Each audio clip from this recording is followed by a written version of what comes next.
Assalamualaikum warahmatullahi wabarakatuh. Pembahasan materi bahasa Arab untuk kelas 7 semester 2. Ini kita akan membahas tentang khobar muqaddam dan mubtada muakhar.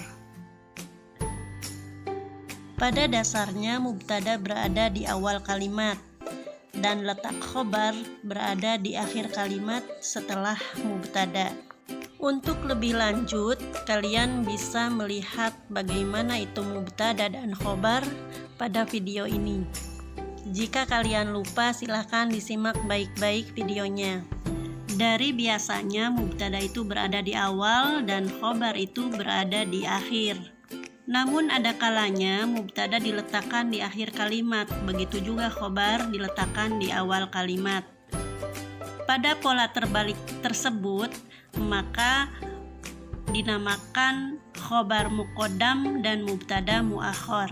Jadi mubtada muakhar adalah mubtada yang letaknya di akhir kalimat, sedangkan khobar muqaddam adalah khobar yang letaknya di awal kalimat. Khobar muqaddam boleh didahulukan sebelum mubtada jika mubtada itu berupa isim ma'rifat. Nah, apakah isim ma'rifat itu kita akan bahas nanti. Sedangkan khobar itu harus berupa sibhul jumlah atau serupa zorob atau jar majrur. Apa yang dinamakan zorob dan apa yang dinamakan jar majrur, kalian simak selanjutnya pembahasan ini. Kita akan membahas dulu tentang isim ma'rifat yang telah disebutkan tadi. Apakah yang dinamakan isim ma'rifat? Isim ma'rifat adalah ma dalla ala muayyanin, lafadz yang menunjukkan benda tertentu. Misalkan kita menyebut nama seseorang atau menyebutkan nama kota. Ahmadun, itu menunjukkan orang yang bernama Ahmad. Jakarta, menunjukkan nama kota yang bernama Jakarta, dan lain sebagainya. Nah, untuk isim ma'rifat sendiri itu ada 5 macam. Yang satu isim mudmar atau isim dhamir, yang dua isim alam atau nama orang ataupun nama kota, nama daerah. Yang ketiga isim mubham atau isim isyarah. Yang keempat isim yang diberikan alif lam seperti lapad rajulun jadi ar-rajulu, gulamun jadi al-gulamu. Yang kelima adalah isim yang diidofatkan kepada salah satu di antara yang 4 yang tadi telah disebutkan, yaitu yang diidofatkan kepada isim dhamir, isim alam, isim mubham, atau isim yang diberikan alif lam. Itu namanya isim ma'rifat. Dan seterusnya apa yang dikatakan dhorof? Dhorof adalah kata keterangan yang berarti keterangan tempat ataupun keterangan waktu. Dhorof ini disebut juga dengan maf'ul fih.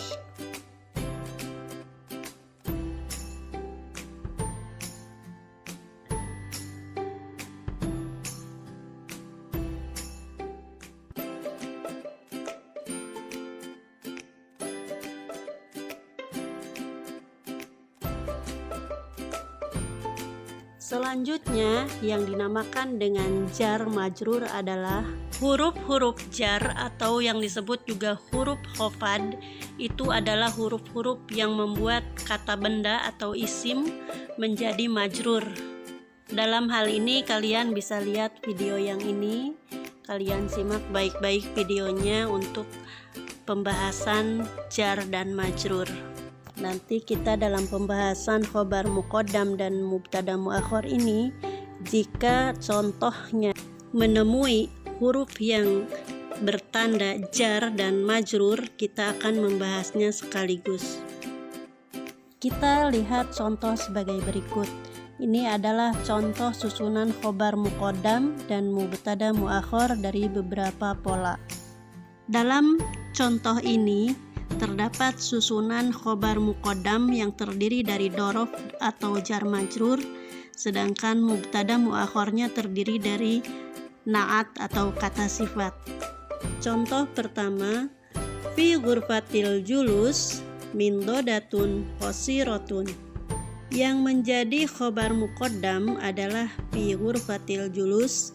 Ini terdiri dari jar dan majrur.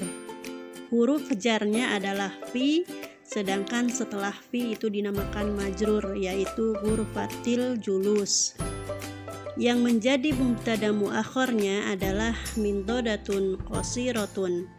Mindodatun qasiratun. Mindodatun itu isim, qasiratun adalah na'at, kata sifat yang mensifati mindodah.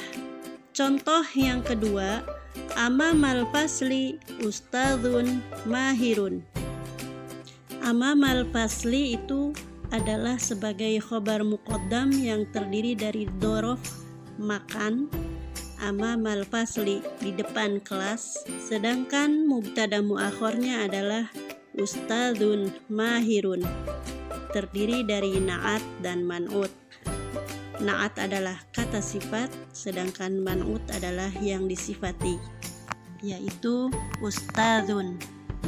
Contoh ketiga, alal mindodati zahriyatun jamilatun.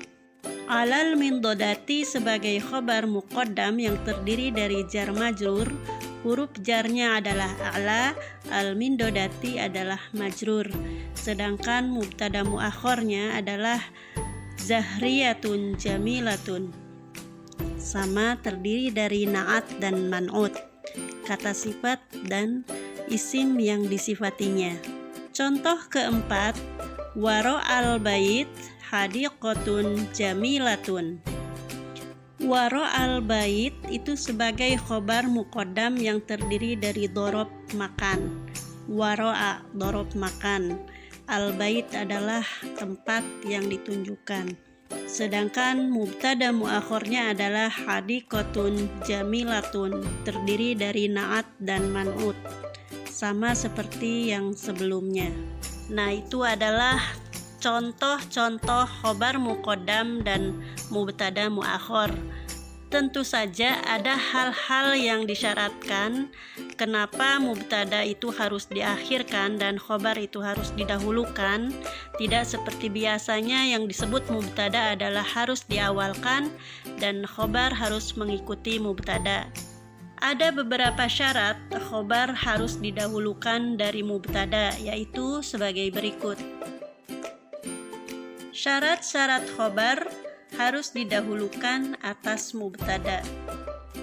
Yang pertama adalah jika mubtada merupakan isim nakiroh yang tidak memiliki kata sifat atau na'at, lalu khobarnya terdiri dari dzaraf atau jar majrur, seperti dalam contoh fiddari rajulun, di dalam rumah ada laki-laki.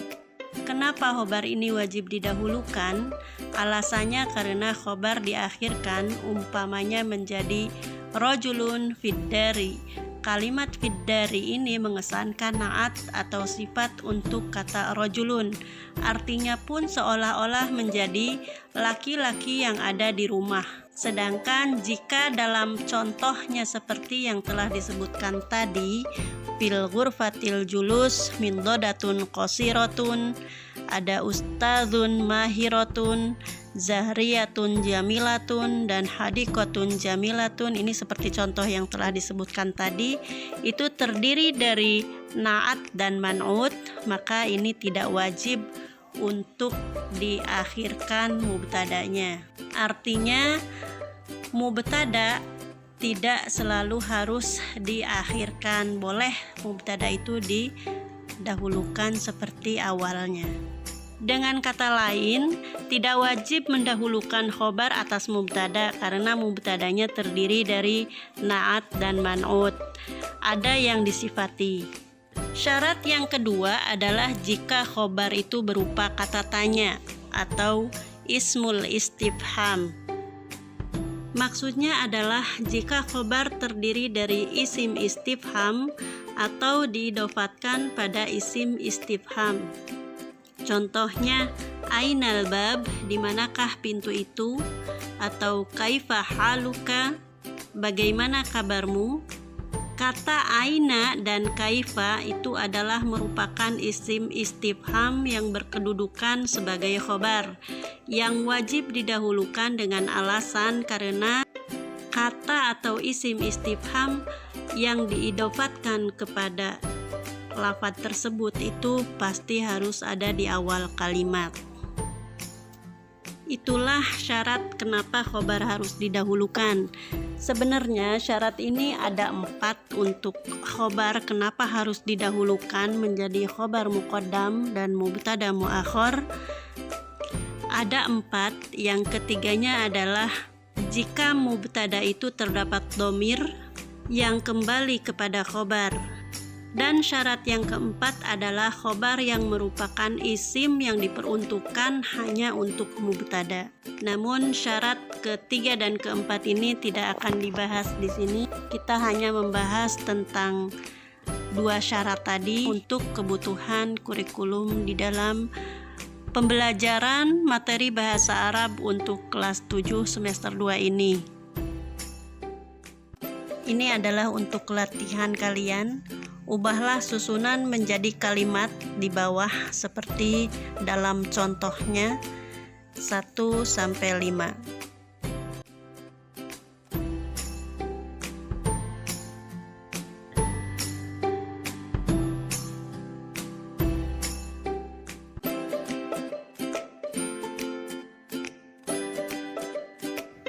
Sekian untuk pembahasan kali ini. Syukran bihudurikum. Wassalamualaikum warahmatullahi wabarakatuh.